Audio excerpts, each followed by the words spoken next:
Okay. Hello. Hello, Miss Kerrigan. Do you want to start, or do you want me to? Well, I'll just say that we are doing our mentoring after my baseline video, and Miss Kerrigan's going to share with me some thoughts that she has on my video. Yeah, exactly.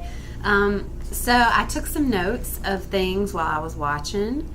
The first thing that really struck me is I love that you check in with every student when they come in with the times tables. I know that's been a struggle that that you and the other math teacher have had, and I think that's so good for so many reasons. So it makes that connection with them, individual connections as soon as they walk in, but then it also is such a good way to practice those basic foundational skills too.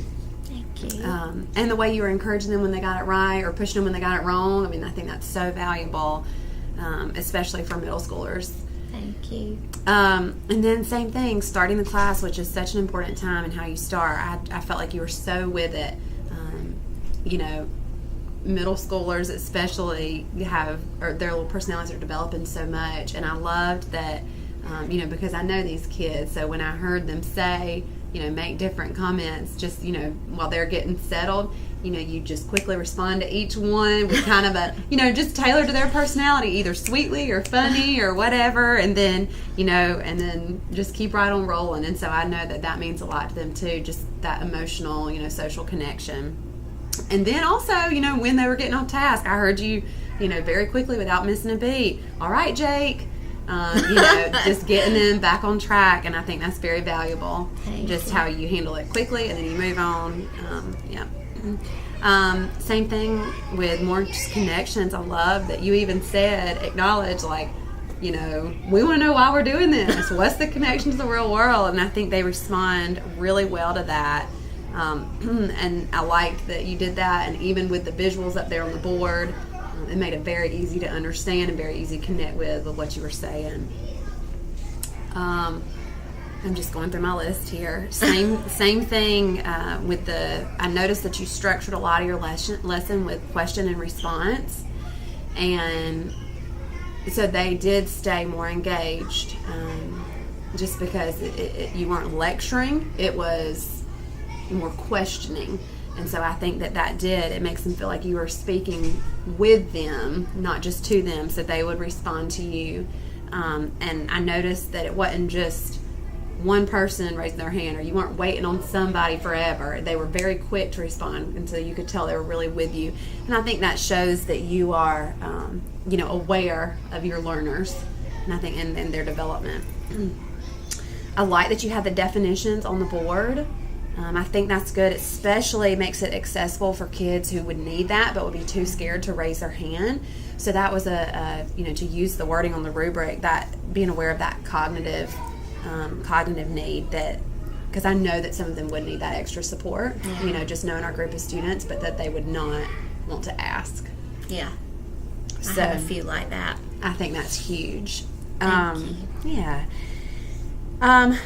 Again, this also comes from knowing our learners so well, which is what this standard is about. So, so I'm just so amazed at what you've done here. But, so many of them love to move around, and giving them the opportunity to come up on the board, I noticed the ones who came up on the board love to be, have attention. Yeah. Yes. And so I think that's so good.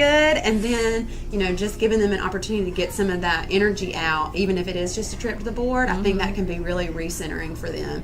So again, just aware of their needs and their development, because they're still young. Yeah. They're not ready to sit for the whole period yet, some of them. Yeah. I noticed there was a wide variety. You did individual, you did paired, you did whole group, and again, the pace of the lesson kept moving, so that they would stay engaged, and I think that's valuable too. And that all the different needs of those learners, differentiation is a big educational buzzword, all those different needs of them, you're meeting those when you're doing all that different type of instruction. I did have two questions really. Okay. So one, I was curious about how you close the class, because I know beginning the class is so important, but closing it is important too. Yeah. And I didn't see that in video, so I wanted to ask about that. Okay. Well, I actually did my first video Thursday, and it only recorded 9 seconds, so I had to redo it Friday. But I did have an exit ticket that they actually turned into me with some problems on the distributed property. They had to do 2 in order to, leave. That is great. That helped me to, see who was kind of getting things. Yes. So that is. And then you'll adjust based on what the next day. Yes, to see whether I need to reteach or, whether we were ready to move on. That is awesome. Yeah. Okay, great. And then one other question. We have Chromebooks, and so one-to-one I know is really big right now. And I noticed that you didn't use the Chromebooks, and I didn't know if there was a reason why. Just some days I don't. Yeah. Or if it was it just a coincidence. But. Well, I thought about adding them into the lesson, but it was like I was starting with equivalent expressions like on day 1. So I wanted to give them a couple of days into it before I actually brought in Chromebooks and a little fun exercise for them to do on there. Yeah. That makes perfect sense. But that's what I was thinking at the time. Yeah. That makes so much sense. So well, I'm glad that I got the opportunity to watch that and observe in that way. And thank you. Yeah. Thank you. I appreciate that. We'll do it again next time. Okay, sounds great. All right. Thank you. Thank you.